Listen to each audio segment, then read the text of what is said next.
இந்த இளைஞர்களும் 6 இளைஞர்களும் கஞ்சா அடிச்சுதான் இந்த சம்பவத்தை செய்திருக்கின்றார்கள். 2 சமுதாயத்தை அடிச்சுக்க சொல்லணும், அடிச்சுக்க விட்டுடணும், அதுக்கப்புறம் ஓட்டு ஏன் ஓட்டுன்னு வாங்குறதா?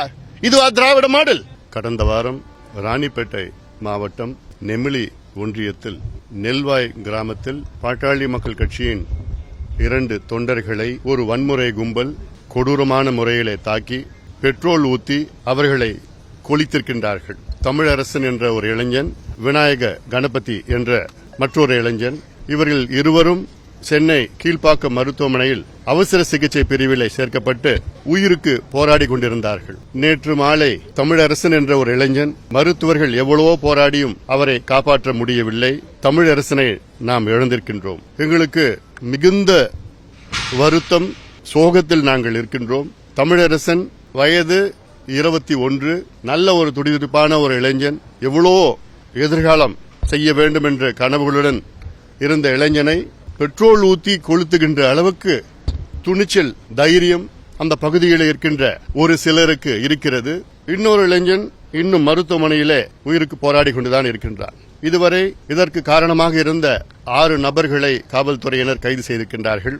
ஆனால் இது ஏதோ ஒரு தனிப்பட்ட சம்பவம் கிடையாது என்று கடந்த முறையே நான் சொல்லியிருக்கின்றேன்.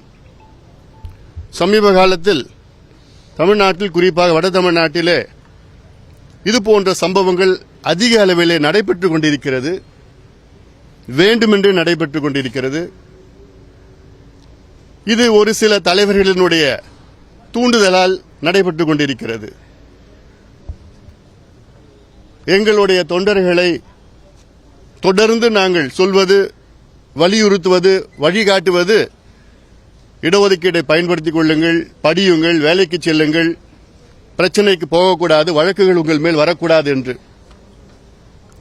ஆனால் ஒரு சில இயக்கத்தின் தலைவர்கள் எல்லாம் அவர்கள் தொண்டர்களை அத்துமீறு, அடங்கமறு, அடி, திருப்பி அடி, இது போன்று அது போன்று வெட்டு, இப்படியெல்லாம் சொல்லுகின்ற தலைவர்கள் எல்லாம் பார்த்துக் கொண்டுதான் இருக்கின்றோம். இதனால்தான் தமிழ்நாட்டிலே சட்டம் ஒழுங்கு கெட்டு இப்படி ஒரு கொடூரமான சம்பவம், பெட்ரோல் ஊத்தி கொளுத்துகின்ற ஒரு சம்பவம் தமிழ்நாட்டிலே. இதற்கு காரணம் காவல்துறையினுடைய கையாளாகத்தனம் தான் என்று சொல்வேன். இந்த 6 இளைஞர்களும் திருமால்பூர் என்ற பக்கத்தில் இருக்கின்ற கிராமத்தை சேர்ந்தவர்கள். இந்த 6 நபரில் ஒரு நபர் விசிகேவை சார்ந்தவர், விசிகே உடைய உறுப்பினர், மற்றவர்களெல்லாம் விசிகே உடைய ஆதரவாளர்கள். இது சோசியல் மீடியால நம்ம பார்த்திருக்கிறோம். அதே வேளையிலே காவல்துறை இது தெரிந்தும், அதனால் அந்த கிராமத்திலே, திருமால்புரம் என்ற கிராமத்திலே ஒரு சில நபர்கள் அங்கே தொடர்ந்து கஞ்சா விற்பதும் சமூக விரோத செயலில் ஈடுபடுவதுதான் அவருடைய வாடிக்கை. இது காவல்துறை தெரிஞ்சுதான் நடக்குது. இந்த இளைஞர்களும் 6 இளைஞர்களும் கஞ்சா அடிச்சுதான் இந்த சம்பவத்தை செய்திருக்கின்றார்கள். இதற்கு முதலமைச்சர் பொறுப்பேற்க வேண்டும். முதலமைச்சர் கீழ்தான் காவல்துறை இயங்கிக் கொண்டிருக்கிறது.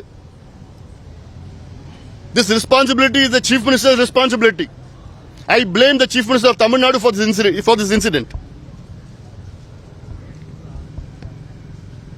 இதுல என்னன்னா, தமிழரசனுடைய தந்தை 3-4 ஆண்டுகளுக்கு முன்பு இதே போன்று கொடூரமான முறையில் தலையில் அடிபட்டு யாரோ அடித்து விட்டார்கள், அடித்து இறந்திருக்கின்றார். இப்பொழுது அடுத்தது தமிழரசன். அப்புறம் என்ன சட்டம், என்ன ஒழுங்கு, என்ன நிர்வாகம் பண்ணிட்டு இருக்கீங்க? நல்ல ஒரு இளைஞன், 21 வயது ஒரு இளைஞனை தமிழகம் இழந்திருக்கிறது என்றால் அப்ப என்ன நிர்வாகம் செஞ்சிட்டு இருக்கிறீங்க? முதலமைச்சர் அவர்கள் உடனடியாக தமிழரசனுடைய குடும்பத்திற்கு 25 லட்சம் ரூபாய் இழப்பீடு வழங்க வேண்டும். தமிழரசனுடைய தம்பிக்கு அரசு வேலை கொடுக்க வேண்டும், வழங்க வேண்டும். இந்த அறிவிப்பு உடனடியாக வர வேண்டும். ராணிப்பேட்டை அந்த நெல்வாய் கிராமம் மட்டும் இல்ல, நெமிலி ஒன்றியம் மட்டும் இல்ல, ராணிப்பேட்டை மாவட்டமே இன்று பதட்டமாக இருக்கிறது. ஏன்னா இது தொடர்ந்து நடந்து கொண்டிருக்கின்ற சம்பவங்கள். இது ஏதோ அரசியல் ஆதாயத்திற்காக, அரசியல் லாபத்திற்காக, தேர்தல் நேரத்தில் ஓட் கன்சாலிடேஷன். என்ன கன்சாலிடேட் பண்ண என்ன பண்ண போறீங்க? 2 சமுதாயத்தை அடிச்சுக்க சொல்லணும், அடிச்சுக்க விட்டுடணும், அதுக்கப்புறம் ஓட்டு ஏன் ஓட்டுன்னு வாங்குறதா? இதுவா திராவிட மாடல்? இதுவா அரசியல்? தமிழ்நாட்டில் 2 பெரிய சமுதாயம் பாதாளத்தில் இருக்கிறது. இந்த 2 பெரிய சமுதாயம் படிக்க வேண்டும், முன்னுக்கு வர வேண்டும், வளர வேண்டும். அப்பதான் தமிழ்நாடு வளர்ச்சி கிடைக்கும். எங்க பங்குல நாங்க எங்க தொண்டர்களை எவ்வளவு கட்டுப்படுத்தி வச்சிருக்கிறோம். வேண்டாம் நீ படி வேலைக்கு போன்னு இல்ல. 30 ஆண்டுகளுக்கு முன்பு வட தமிழ்நாடு எப்படி இருந்தது உங்களுக்கு நல்லா தெரியும். மிக கலவரம், தினம் கலவரம் நடந்தது. அதெல்லாம் வேண்டான்னு தான் நாங்க அமைதியான முறையில் வளர்ச்சி எங்களுக்கு வேணும், அமைதியான வளர்ச்சி, நீடித்த வளர்ச்சி என்று நாங்க கொள்கை ரீதியில் எடுத்துக்கிட்டு நாங்க முன்னுக்கு வந்துட்டு இருக்கு. எங்க தொண்டர்களை முன்னுக்கு வர வச்சிட்டு இருக்கிறோம். மீண்டும் நான் சொல்றேன், முதலமைச்சருக்கு இது போன்ற சம்பவங்கள் இனி நடக்கக்கூடாது. காவல்துறை கடுமையான நடவடிக்கைகள் எடுக்கணும். ஈடுபட்ட அத்தனை பேரும் குண்டர் சட்டத்தில் அடைக்கப்பட வேண்டும். இந்த குடும்பத்திற்கு இழப்பீடு கொடுக்கணும், அரசு வேலையை கொடுக்கணும். இது முதலமைச்சர் உடனடியாக இதை செய்ய வேண்டும் என்று நான் முதலமைச்சருக்கு நான் கேட்டுக்கொள்கின்றேன். மீண்டும் சொல்கின்றேன், இது போன்ற சம்பவங்கள் வேறு எங்கேயும் நடக்காம பார்த்துக் கொள்வது முதலமைச்சருடைய கடமை. அது சார், இந்த சம்பவத்தில் நீங்க விசிகா தான் தொடர்ந்து குற்றச்சாட்டுறீங்க. ஆனால் இந்த சம்பவத்துக்கும் விசிகாவினருக்கு எந்தவித தொடர்பு இல்லைன்னு திருமாவளவன் மறுப்பு தெரிவிக்கிறார். அதுல 6 நபர்ல ஒரு நபர் விசிகேவுடைய உறுப்பினர், மற்றவெல்லாம் அனுதாபிகள்.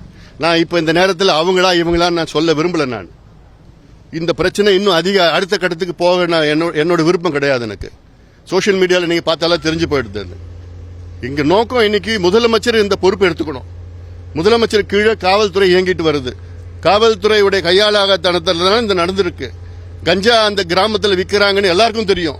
சமூக விரோத செயலில் ஈடுபட்டு கொண்டிருக்கிறாங்க எல்லாருக்கும் தெரியும். கள்ளச்சாராயம் வித்துட்டு இருக்காங்க எல்லாருக்கும் தெரியும். காவல்துறைக்கு தெரியாம விற்க முடியுமா? ஒரு கட்டுப்பாடு இல்லாம, அங்க இருக்கிற ஒரு பயம் இல்லாம ஒரு சூழல் இருக்கிறது. தமிழரசனுடைய தந்தையும் இதே சூழலில் தான் தாக்கப்பட்டு கொலை செய்யப்பட்டிருக்கின்றார். அப்புறம் என்னையா நியாயம் இருக்குதுங்க? என்ன நிர்வாகம் நடந்துட்டு இருக்குதுங்க? போராட்டம் நடத்தினவங்க கைது பண்ணிருக்காங்க. இப்ப அது பண்ணிட்டோம். அதெல்லாம் அவங்களுடைய கடமை. எத்தனை பேர் கைது பண்றது? லட்சக்கணக்கான பேர் கைது பண்ணட்டும். எவ்வளவு பண்ணிட்டு தொடரும். இது பண்ணட்டும். பதட்டமா இருக்குது. முதலமைச்சர் தலையிட்டாருன்னா இந்த பதட்டத்தை தணிக்கலாம். இது முதலமைச்சர் கிட்ட இருக்கலாம். அது அவங்களுடைய குடும்பத்தினுடைய விருப்பம். அது ஏன்னா அங்க இருக்கிற அந்த மக்கள், கிராம மக்கள் மட்டும் இல்ல, சுத்தி இருக்கிற எல்லா கிராமத்திலையும் ஒரு தொடர்ந்து ஒரு மனநிலையில் இருக்கிறாங்க. ஒரு பதட்டமான ஒரு சூழல் இருக்கிறது. முதலமைச்சர் வேகமா அது முடிவு எடுத்தாருன்னா, நடவடிக்கை எடுத்தாருன்னா அதுக்கு ஒரு தீர்வு வரும்.